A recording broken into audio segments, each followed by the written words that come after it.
put together the things that we've done in the last few lectures. In particular, we're going to draw one graph that has in it the marginal cost curve and the average variable cost curve. And when we draw the two curves together in one graph, we'll see a relationship between marginal cost and average variable cost. The relationship that we discover will be the same relationship that we discovered between the marginal product curve and the average product curve. Marginals and averages always have the same relationship.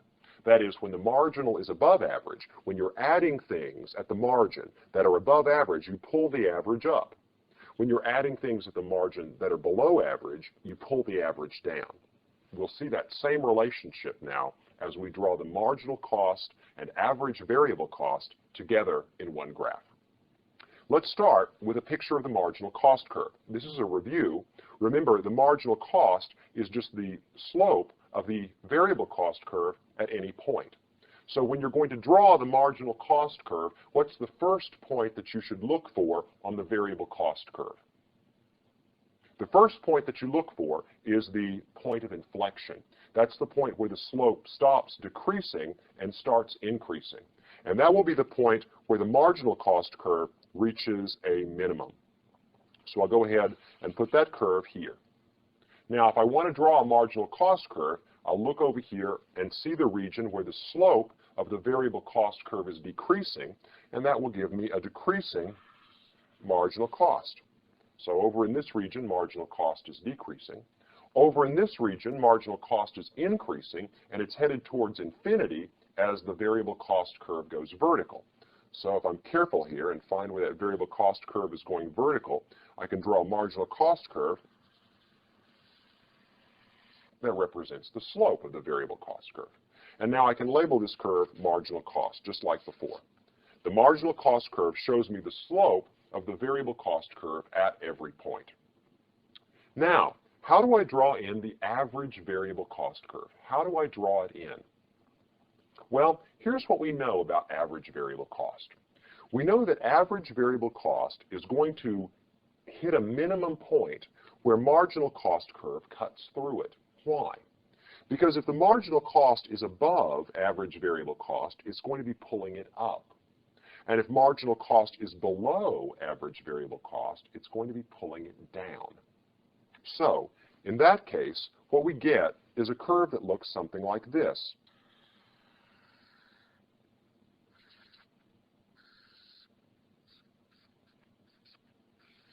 Now, how did I draw this curve the way I did? I drew it because I know that anytime marginal cost is above average variable cost, it's pulling the average up. The AVC will be increasing. Anytime marginal cost is below average variable cost, it's pulling the average down. The average will be decreasing.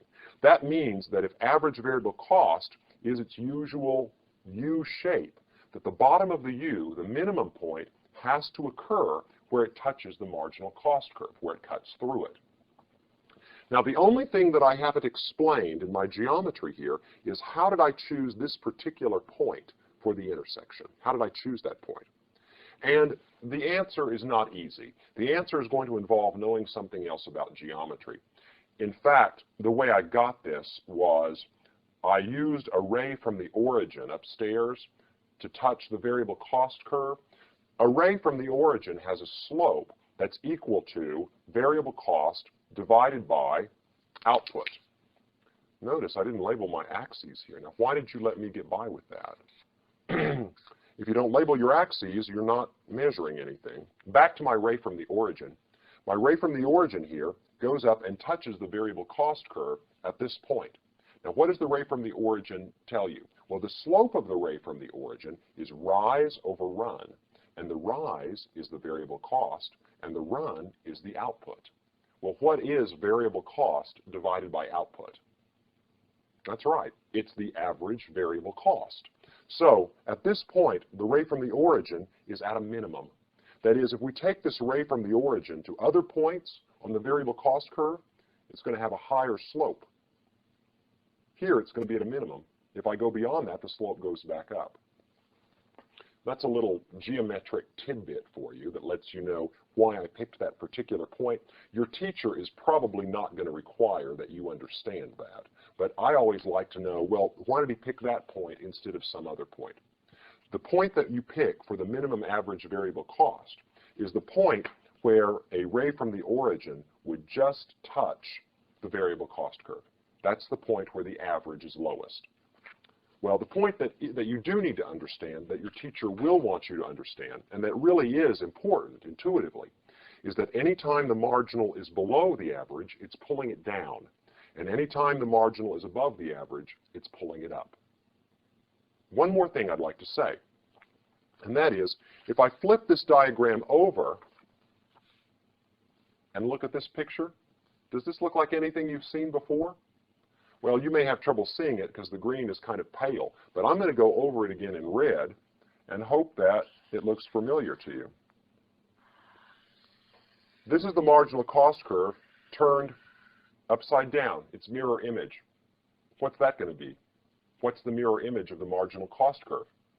The marginal cost is reciprocally related to the marginal product. So I can label this MP. And here's the average variable cost. I'll go over it in red. The average variable cost is, of course, the mirror image of the average product of labor. So if I flip those graphs upside down, I've got a picture that should look very familiar to you. This is the picture we drew a few lectures ago, where we put labor on the horizontal axis and output on the vertical axis, and we showed how marginal product and average product were related to each other. Marginal product and average product are the reciprocals of marginal cost and average variable cost. And again, the intuition is the more workers it takes to make a television, the more it's going to cost. And the lower a worker's productivity is, that is, the less output a single worker can produce, the more workers it takes to produce an extra unit of output. That's the marginal idea. Or on average, if one worker on average produces 1/4 of a television, then on average it takes 4 workers to produce a whole television. That's the average concept. Productivity and cost are inversely related. You've seen it mathematically, you've heard a story about it, and you've seen how these graphs resemble each other. They're mirror images of each other. Cost and productivity are reciprocally related. That's the most important relationship in this series of lectures.